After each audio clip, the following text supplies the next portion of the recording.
Bienvenue à notre webinaire du jour. On va le présenter aujourd'hui avec mon collègue Michael Duroux. Michael, bonjour. On va traiter aujourd'hui de la table LPP et de la table des droits des salaires horaires. Malheureusement, on voit encore pour l'exercice de 2024 que pas tout le monde l'utilise. Les gens font encore avec l'ancienne méthode, bien qu'elle soit disponible, toujours d'actualité, en guillemets. Il serait bien que, en tout cas pour l'exercice qui va suivre, eh ben, que les gens commencent à utiliser directement les tables, ce qui leur facilitera la vie et ils pourront faire des modifications de manière plus pragmatique et plus rapide. Alors, je vais commencer par partager mon écran. Hop, Si jamais, n'hésitez pas à écrire dans le chat, hein. Moi, je reprendrai toutes les questions, puis on essaiera d'y répondre aussi à la fin. voilà. Il faudra directement les poser à mon collègue Michael sur le chat. Il tâchera soit d'y répondre, soit voilà, de leur faire ressortir et on va essayer d'y répondre directement. Si c'est des questions, bien sûr, assez pointilleuses et qui demandent plus de réflexion, on ouvrira un ticket et on pourra faire suivre à qui de droit. Alors, voici le déroulement. Donc, je vais vous montrer les tables. Je vais vous montrer les constantes qui sont donc l'ancienne méthode. On va discuter des ensembles qui sont liés à ces tables. On va faire un cas concret sur les fiches employées et bien sûr en créant des salaires. Et enfin, je vais vous montrer une nouvelle fonctionnalité qui n'existait pas auparavant liée à ces tables. C'est une astuce cool. Alors, donc les tables, il suffit d'aller dans Données, tables. Vous avez accès à toutes les tables, hein, que ce soit impôt source, etc. Mais on va discuter aujourd'hui des tables LPP et vacances 13e. Jusqu'à maintenant, la majorité font encore de cette manière, c'est-à-dire qu'ils passent par la configuration en début d'année, qu'ils vont dans l'onglet paramètres et ici indiquent les taux de droit aux vacances de 4 ou 5 semaines ou alors ils transforment ça en 5 à 6 semaines. Et le plus embêtant, c'est aussi qu'ils passent par toutes ces lignes pour mettre à jour les montants LPP, que ce soit la déduction de coordination, seuil d'entrée, plafond, plancher, etc.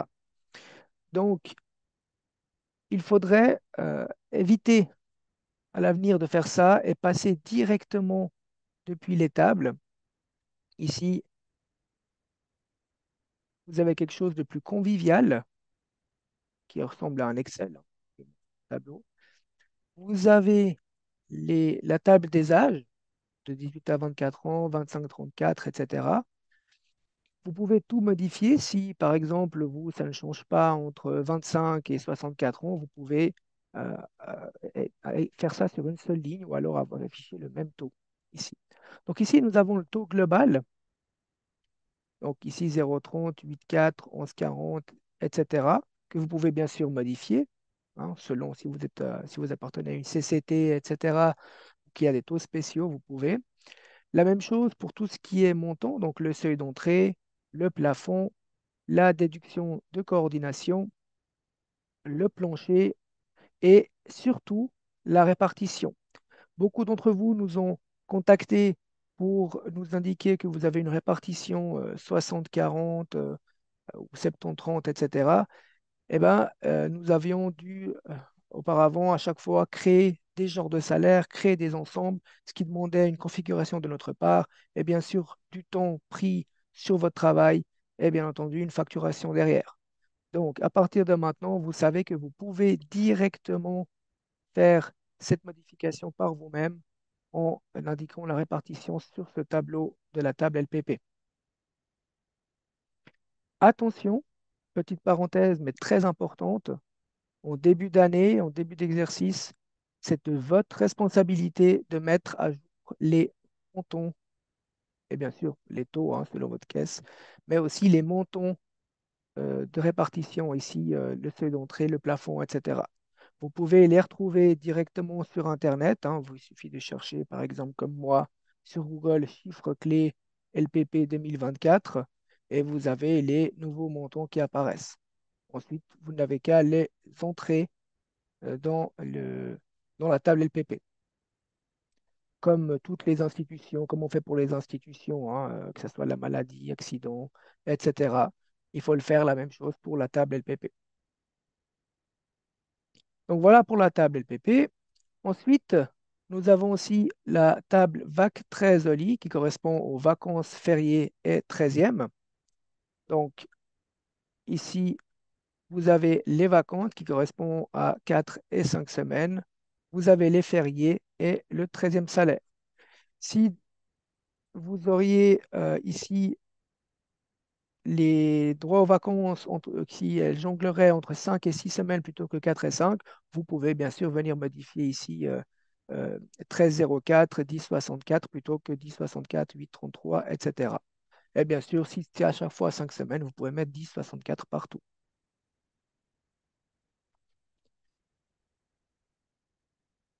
Donc, les ensembles qui sont liés à ces tables, donc c'est ceux qui font appel à ces tables, c'est la table, la LPP table ici est le salaire horaire avec droit aux vacances, fériés, 13e et table. Ceux-là font appel aux jours de salaire qui eux-mêmes font appel aux tables. Et donc, ils sont le plus automatisés possible. Voilà, on voit ici la petite particularité, c'est qu'ici, on a l'indication de la table.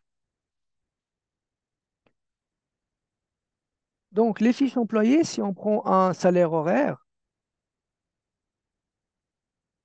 je vais venir, bien entendu, ici, l'ensemble des salaires horaires est un ensemble principal et l'ensemble de la table LPP est un ensemble complémentaire. Donc, ça sera une case à cocher qu'on va venir ici sélectionner. Donc, le salaire horaire table est dans les ensembles complémentaires. On va venir cocher la table LPP. Il y a 4 genres de salaire ajoutés. Vous voyez dans le tableau des genres de salaire saisissables que rien n'a changé, hein, parce que pour la table LPP, pour les genres de salaire LPP, tout est automatisé. Donc, ils apparaissent dans les 50, mais ils ne sont pas saisissables car automatiques, étant donné que vous l'avez déjà fait dans la table auparavant. Donc, en admettant ici un taux horaire de 25 francs, l'âge pour la table LPP et aussi pour les droits aux vacances des salaires horaires, on a indiqué un certain nombre d'heures en janvier. On va venir créer le salaire de janvier et j'aurai mes droits aux vacances, le férié, le salaire horaire et la LPP. Donc 80 qui correspond à ici mes 8,40, étant donné que l'employé a 32 ans, il fait partie de cette ligne-là. 8,40 divisé par 2, on est à 80. Bien sûr, la répartition employé-employeur, si je fais tout voir, je descends dans mes genres de salaire 7000 et on a la LPP patronale qui est aussi à 4,20, 0,42.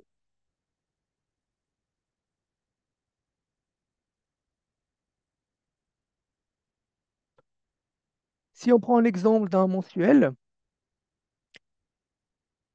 petite particularité, là je l'ai fait entre guillemets exprès, mon employé a 34 ans,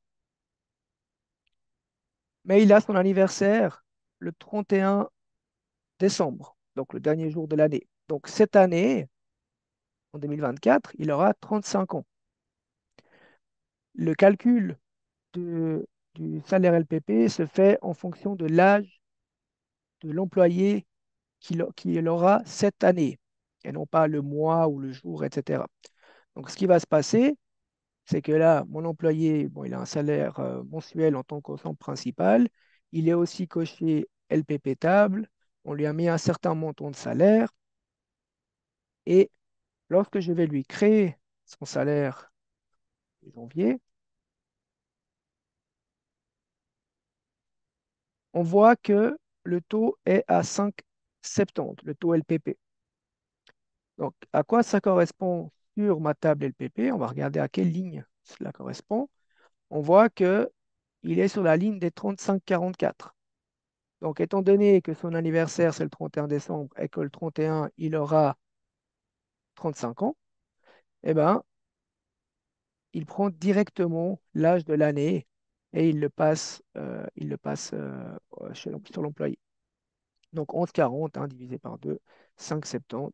La même chose pour la partie patronale, ici. Je vais vous montrer un exemple d'une répartition qui n'est pas paritaire. Donc là, on va refaire l'employé mensuel, par exemple. Admettons que dans la table, je vais prendre juste le cas qui me concerne, hein, ici. Euh, Hop, employé, on va prendre 40. L'employeur est plus généreux, il prend 60%. Je valide ma table, je vais faire mon salaire mensuel.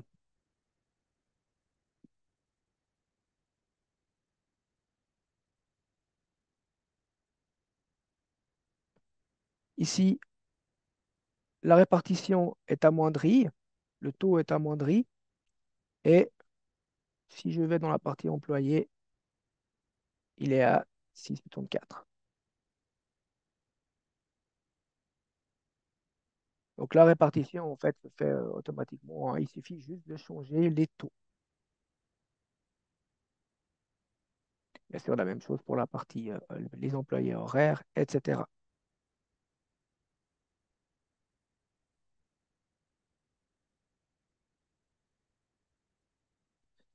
Alors, la nouvelle fonctionnalité, euh, lorsque vous avez, par exemple, pour X raisons, dans les ensembles, on va parler de ces fonctionnalités de là dans les ensembles et dans les tables, mais cela concerne en priorité les ensembles. Lorsque vous avez, par exemple, certains départements ou si vous avez deux types de sociétés dans une seule base de données avec deux numéros RE différents, etc., ou deux types de CCT différents, et que pour un, la LPP prend une déduction de coordination, pour l'autre pas, où les taux seraient différents éventuellement, il peut y avoir des cas bien spécifiques. La même chose pour les salaires horaires. Si pour un département, il y a les vacances 4 et 5 semaines, et pour l'autre, il y a les vacances de 5 et 6 semaines, droit aux vacances, voilà, eh ben, vous devez avoir les deux. Vous pouvez simplement dupliquer l'ensemble, donc on est bien dans les ensembles. Vous pouvez dupliquer les ensembles, l'appeler LPP table 2, par exemple. En validant l'ensemble, vous venez ici de créer des genres de salaires. Donc, on était à 5570, 5580, etc. Et là, automatiquement, les genres de salaires sont créés, 71, 81, etc. Donc, ça, c'est vous qui l'avez fait sans avoir peut-être même les droits de le faire. C'est le programme qui le crée tout seul. Et dans la table, on voit qu'il y en a une, si je fais tout voir, qui s'est ajoutée. Il y en a maintenant 6. Et il y a la table LPP2. Et là, vous pouvez venir modifier ce qu'il y a à modifier tout en gardant la première table, si vous ne voulez pas la supprimer, parce que vous pouvez avoir deux ou plusieurs cas de figure différents. La même chose pour les droits aux vacances. Donc, si je fais dupliquer, je fais salaire, horaire, vac 13, Oli pour dire les fériés, on va dire table 2. Donc, il me crée ce qu'il y a de différent, c'est-à-dire tout ce qui concerne la table. Il crée le 21, ce qui était avant le 1008.20, le 1009.21, le 1200.91. En faisant valider, je vais dans les tables. Il y en a maintenant 7. Si je fais tout voir, ma table apparaît. Et là, je peux venir mettre, au lieu d'avoir 5 et 4 semaines, je peux avoir 6 et 5 semaines, par exemple.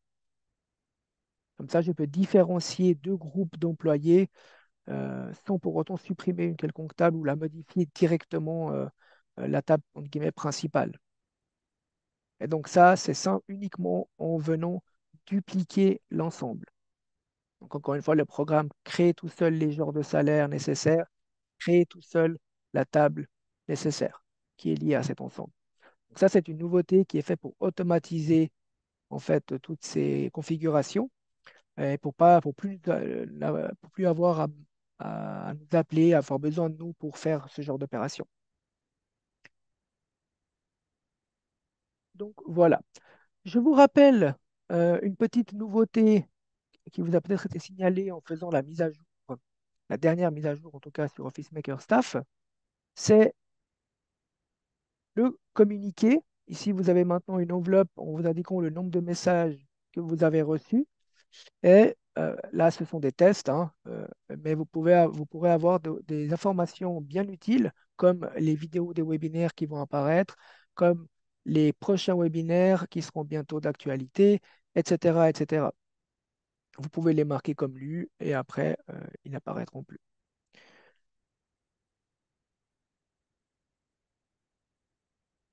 Je vous incite aussi à venir faire vos recherches dans la base de connaissances, comme toujours, soit depuis le site internet, soit depuis Aide, base de connaissances.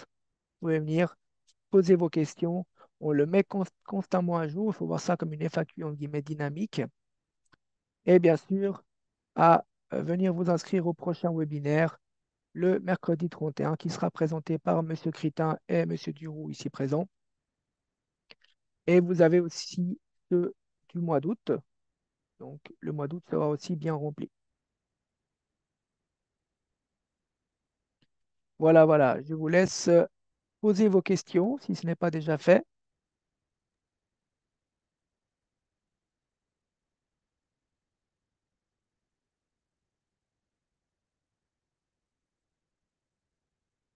Alors, si jamais on a une question d'Ascension, bonjour, est-ce une obligation de payer les jours fériés en plus?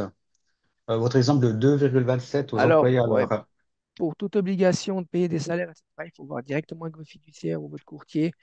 Euh, pour tout ce qui est férié, normalement, il faudra voir selon vos contrats de travail que vous avez établis. Alors, bah, tu as été relativement clair puisqu'il n'y a pas d'autres questions. Donc, s'il n'y a pas d'autres questions, Top. on vous remercie d'avoir suivi ce webinaire présenté par mon collègue Émir. Et Merci à puis, tous. merci à tous. Et n'hésitez pas aussi à aller visiter notre page YouTube. Il y a des tutoriels. Et puis, bien évidemment, tous les webinaires se retrouvent aussi là. Donc, les anciens aussi. Donc, ça vaut la peine d'aller régulièrement regarder les petits tutos. Et celui-ci sera mis en ligne dès la fin de cette semaine. En vous souhaitant une bonne journée et à la semaine prochaine. Très bonne journée. Au revoir. Au revoir.